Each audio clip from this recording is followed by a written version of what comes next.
Quando se espirra, recomendamos... Saúde! Ao brindar com amigos, desejamos... Saúde! Alimentamo-nos bem para ter... Saúde! Fazemos práticas esportivas para ter... Saúde! Um dos pilares da vida de uma sociedade é a... Saúde! A Organização Mundial da Saúde define saúde como um completo bem-estar físico, mental e social, e não apenas como ausência de doenças.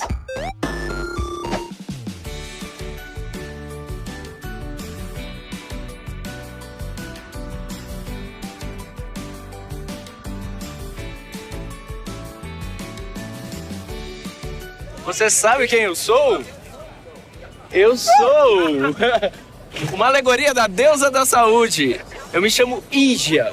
Pra você, o que é saúde? Saúde é... O que é saúde pra você? Saúde é... Tô fazendo agora, caminhar. Quem você acha que tem que cuidar da saúde? Primeiramente, eu tenho que cuidar da minha saúde, né? A saúde é o bem-estar físico, né, da pessoa, mental também. Saúde, pra mim, é eu me sentir bem comigo mesma e eu não precisar tomar remédio e eu conseguir fazer o que eu quero e, inclusive, com a minha cabeça. Que coisa boa! Quais são os métodos, as dicas que você utiliza na sua vida pra ter saúde? Se alimentar bem, exercício físico, beber água, bastante água. É alimentação, o mais importante, eu acho. Não sei se eu tenho, de fato, a saúde que eu gostaria de ter, mas eu procuro comer bem. Aquela história de vó que o sacolão é a minha farmácia. Então eu crio 2 filhos e daí eu dou espinafre, couve, cenoura, beterraba, proteína. Comprar da agricultura familiar para não ingerir agrotóxicos e transgênicos, militar contra o agronegócio, procurar medicina alternativa ao invés de já ir correndo para a farmácia. Você acha importante cuidar da saúde? Claro, Por quê? porque senão fica doente. Vocês acham importante cuidar da saúde? Sim. Por quê? Pra viver, né?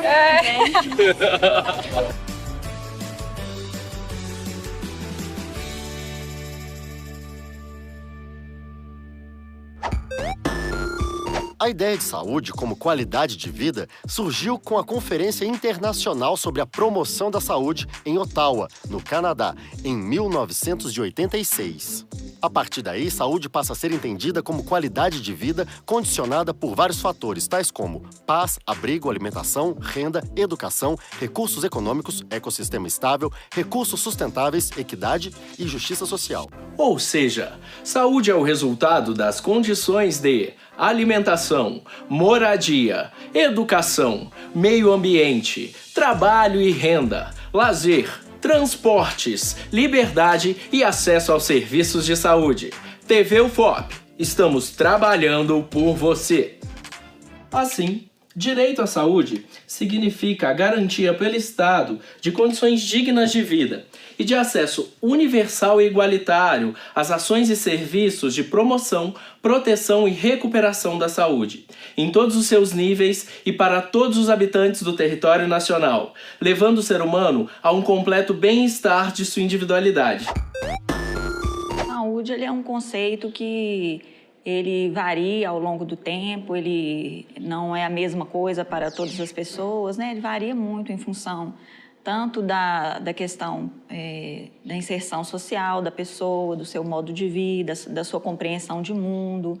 E também ele é influenciado pelo próprio desenvolvimento da humanidade, as modificações pelas quais ela passa, a própria ciência também, ela sempre identifica a saúde de uma maneira diferente. À medida em que as civilizações antigas elas foram encontrando outras formas de explicar o mundo e a relação do homem com a natureza, foram aparecendo visões mais elaboradas, mais sofisticadas e com uma abordagem diferente, como é o caso, por exemplo, da civilização grega, que trouxe aí um marco, né, para a mudança nessa visão da saúde e da doença. E aí tem um histórico, né, mostrando, por exemplo, várias divindades ligadas à saúde, como Asclépios, que era tido como deus da medicina, a IGEA, que era da saúde, a Panaceia, que era da cura, e aí essa população ela já começou a usufruir de uma visão mais racional que, de certa maneira, deu origem a essa visão mais científica que nós temos hoje, né, do que é saúde. Na Idade Média, o conceito de saúde ele sofre uma grande influência da religião judaico-cristã. E aí vem uma concepção de saúde muito atrelada ao pecado, doença, por exemplo, sendo considerado resultado da forma como a pessoa lida, né, com a sociedade, ou se ela produz alguma coisa que não é considerada boa, né, pela fé cristã. Uma coisa interessante também que começa nessa época é a institucionalização de espaços nos quais as pessoas começaram a ser recebidas para serem cuidadas. E essas instituições religiosas, elas tiveram um papel muito grande, então, na organização de hospitais. E aí, com a possibilidade de fazer estudos anatomopatológicos, né? Ou seja, utilizar cadáveres para estudo, para verificar, então, como que o organismo humano ele era constituído.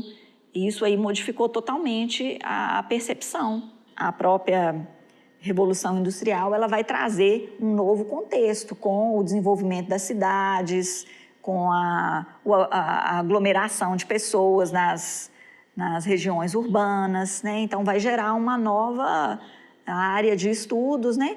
Com o advento aí mais presente da epidemiologia e, inclusive, a criação de sistemas nacionais de saúde. Depois da Segunda Guerra Mundial, quando é criada a Organização Mundial de Saúde, que aí ela vai fazer uma tentativa de pensar um conceito, né?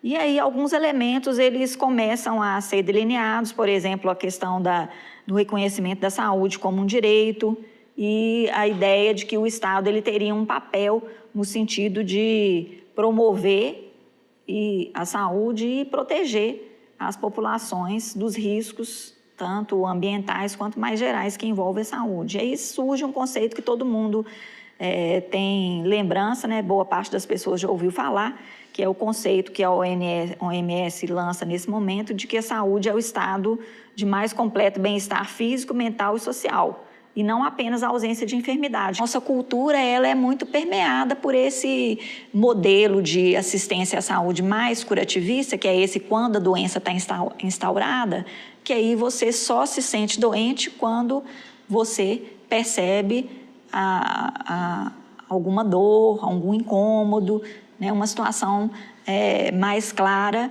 de uma sintomatologia e que isso pode ser já um agravamento de uma condição de saúde. A gente fica com essa possibilidade, né, de pelo menos lutar para que a gente tenha realmente um sistema de saúde, um acesso que englobe não só essa assistência que ainda deixa a desejar, mas também esse outro lado da saúde, que é o de ter uma condição digna de vida. A Constituição Federal Brasileira de 1988 diz que a saúde é um direito de todos e um dever do Estado, garantindo através de políticas sociais e econômicas que visem a diminuição de riscos de doenças e outros agravos, o acesso universal e igualitário às ações e serviços de promoção, proteção e recuperação da mesma. A saúde coletiva, ela verifica que a saúde só é possível com a abordagem dos fatores biológicos, hereditários, individuais e os sociais.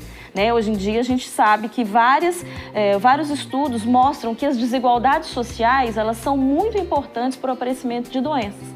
Então, uma pessoa rica ou pobre, ou com acesso a determinados tipos de serviços de saúde, ela tem probabilidades diferentes de ter uma doença ou uma qualidade de vida diferenciada.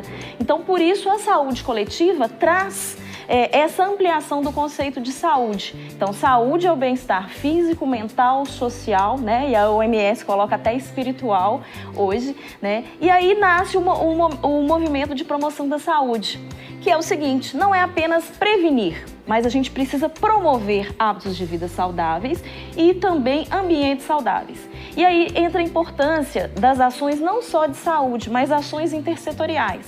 Então, por exemplo, para que a gente tenha ambientes saudáveis, né, para que a população tenha acesso a ambientes saudáveis, não é só proibir o tabagismo naquele local, né, mas estimular a educação em saúde, incentivando a população ao não fumar. Então, aí é a era da gente começar a pensar o que determina o processo de saúde e doenças, a não ser apenas as questões biológicas. Temos as questões hereditárias, biológicas, mas temos também as questões comportamentais.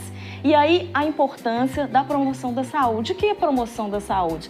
É a gente promover comportamentos mais saudáveis, ambientes mais saudáveis, né? A gente deve abordar questões biológicas, individuais, mas também os determinantes sociais. Não adianta a gente abordar um paciente sem considerar o contexto que ele mora. Ele tem condições de ter acesso à alimentação saudável, sem agrotóxico, por exemplo, né? Então, a importância da sensibilização e da formação de profissionais que tenham essa visão mais ampliada de saúde. As pesquisas feitas sobre saúde na universidade têm acompanhado cada vez mais este movimento e têm focado nestes 3 pontos: promoção, proteção e recuperação. Né não, ô Deus da voz? Isso aí, meu caro Du! E para saber mais sobre elas, estas pesquisas maravilhosas, vamos aos laboratórios, estudos e pesquisas de campo da UFOP ligados a... Saúde! A gente está aqui no Laboratório de Técnicas Dietéticas, junto com a professora Sônia, e ela vai falar um pouco pra gente sobre o projeto Saberes e Sabores em Oficinas Culinárias. Bom, esse projeto, a gente trabalha com a comunidade, né? Pacientes portadores de diabetes da comunidade, da SODIOP, e com pacientes da terceira idade. Eles participam fazendo preparações culinárias, preparando pratos que eles podem consumir. Os pacientes com diabetes ou com colesterol alto, triglicérides, pressão alta. Então, a gente ensina esses portadores, essas pessoas, como produzir uma comida gostosa, saborosa e, ao mesmo tempo, que cuida da sua saúde. Cada espaço desse ficam 5 a 10 pacientes preparando alguma coisa. É o Masterchef da saúde, quase. É o Masterchef da saúde, exatamente. Tem paciente que tinha triglicéride de 700, baixou o triglicéride para 150, glicose de 300, baixou a glicose para 120. Paciente com diabetes insulina dependente usava 40 unidades de insulina, está usando agora 15 unidades de insulina. Então, assim, melhorou a qualidade de vida dele. A ciência está envolvida na parte de produção científica, na parte de melhora da glicemia desses pacientes, na melhora da qualidade de vida dele, no conhecimento que os alunos agregam quando eles aprendem a lidar com a comunidade. Então, eles estão empoderados, né? Eles veem que como é importante você aplicar a nutrição e ver o resultado. Esse livro foi publicado a partir das experiências? Isso, foram receitas que foram preparadas durante as oficinas pelos pacientes, pelos portadores. Todas as receitas. E produzido no setor de comunicação da UFOP. Eu estou aqui com o professor Gustavo, do Departamento de Ciências Biológicas da UFOP. Professor, eu queria saber um pouco melhor o que é o Prevent. Bom, o Prevent ele nasceu de uma necessidade da população de Ouro Preto, significa prevenção e tratamento de tendinopatias. E aqui na UFOP ele é um programa de extensão que engloba 4 projetos extensionistas, que tem toda a cadeia de atendimento ao paciente com doença ocupacional, que são as tendinopatias.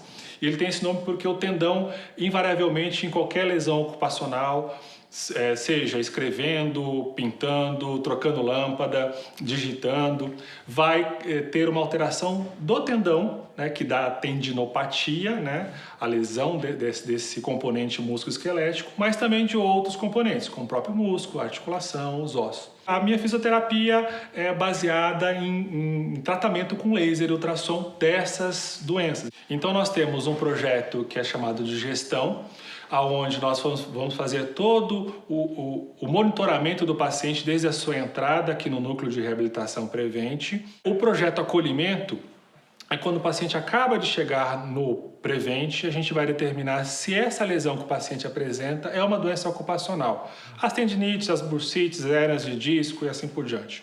Posterior a isso, o paciente passa para uma avaliação criteriosa, que é um questionário de anamnese, onde se descobre quais são as atividades pregressas anteriores que esse paciente teve, que esse trabalhador teve, e qual foi a atividade física que gerou esta lesão. Temporariamente, durante a reabilitação, a temporada de reabilitação, a gente aumenta o metabolismo do paciente no local da lesão, favorecendo assim uma cicatrização mais rápida e uma restabilização tecidual mais eficiente. Então, o laser nada mais é do que um tipo de luz especial, algumas visíveis, outras não, como por exemplo o espectro do sol tem uma parte visível, outra não. Só que essa luz que o laser nos fornece é uma luz que tem uma densidade de energia exata em joules, né? E com isso a gente consegue determinar quanto de energia o paciente necessita para aquele momento. E com a termografia, que é um equipamento que a gente trouxe para Minas Gerais também, que ele é importado, vem dos Estados Unidos, a gente consegue determinar os pontos de maior temperatura, e ele tem uma grande acurácia, ou seja, muita precisão para isso. E quanto maior a temperatura de uma região, tecnicamente falando, existe um processo inflamatório, uma lesão e assim por diante. Então, essa tecnologia é amplamente utilizada na medicina veterinária, mas pouco utilizada com os humanos. E é muito replicável, de fácil acesso, porque ela não tem uma onda deletéria eletromagnética, como, por exemplo, o raio-x tem. Toda vez que você quebra um membro, uma perna, um braço e vai tirar o raio-x, há uma onda eletromagnética que passa sobre esse segmento quebrado, mas se for replicado por várias vezes esse raio-x ou uma ressonância magnética ou tomografia, essa onda pode ser deletéria ao corpo. E o nosso exame não. Então a gente pode acompanhar e saber exatamente, pontualmente, a evolução do paciente, o restabelecimento do paciente. Aplicar esse conhecimento que o Programa Prevent tem na saúde pública é de extrema relevância, porque a gente consegue ter uma efetividade muito grande, com um tempo muito curto, e a relação custo-benefício, apesar do custo dos equipamentos, é ínfimo. A gente está aqui com o professor Paulo Sérgio, da Escola de Medicina da UFOP. Professor, fala pra gente o que é o Smoker Face. O Smoker Face é um aplicativo para celular, né, que conversa com o jovem, com o adolescente, né, para poder mostrar para ele quais são os malefícios, não para outra pessoa que ele conhece, para o tio, para avô, mas para ele, né? Então o adolescente tem a linguagem do selfie, né, ele tira uma foto própria, e aí essa foto ela é modificada de acordo com os efeitos que o cigarro. Quanto mais ele fumar, mais espinha ele vai ter, mais atrofia ele vai ter, menos colágeno ele vai ter, então ele vai envelhecendo mais depressa. Então essa é uma ideia de trazer para o mundo do adolescente, com uma linguagem que ele conhece, que ele conversa, né, essa possibilidade. E aí ele vem acoplado com um outro aplicativo, que é o Smoker Store, que estão disponíveis nas lojas virtuais para iPhone, para Android, e que é assim, a pessoa que se interessou em parar de fumar, ela tem também uma ajuda, né? Essa é uma rede de estudantes de medicina que se arvoram, né, se tratam de comunicar, de educar as pessoas, principalmente os jovens, a respeito dos problemas do cigarro, com uma linguagem nova, jovem, né, com gíria e tudo mais, mas para levar, né, o conhecimento interativo. Então a gente está fazendo um estudo aqui em Ouro Preto, né, em mais ou menos 2.250 alunos de escolas municipais entre 11 e 17 anos. A gente está colhendo agora, fechando a planilha com dados de 1 ano, para ver se a intervenção que a gente fez, ela é ou não é relevante, né? E por que isso é importante? Porque, na realidade, todo mundo no mundo se fala, né, que prevenir a iniciação ao tabagismo, né, ao cigarro, né, é importante, mas na realidade ninguém sabe como fazer isso, né? O projeto conversa com várias áreas, né? Porque a gente tem que ter comunicação visual, né? A gente faz o que a gente está fazendo hoje, né? Divulga pela mídia, né? A mídia tem um papel muito relevante, né? A gente traduziu o aplicativo, que é um aplicativo que era em inglês, então ele está disponível já traduzido para português, né? Então a gente está formando novas pessoas, uma coisa muito bacana, né? Que é o protagonismo estudantil.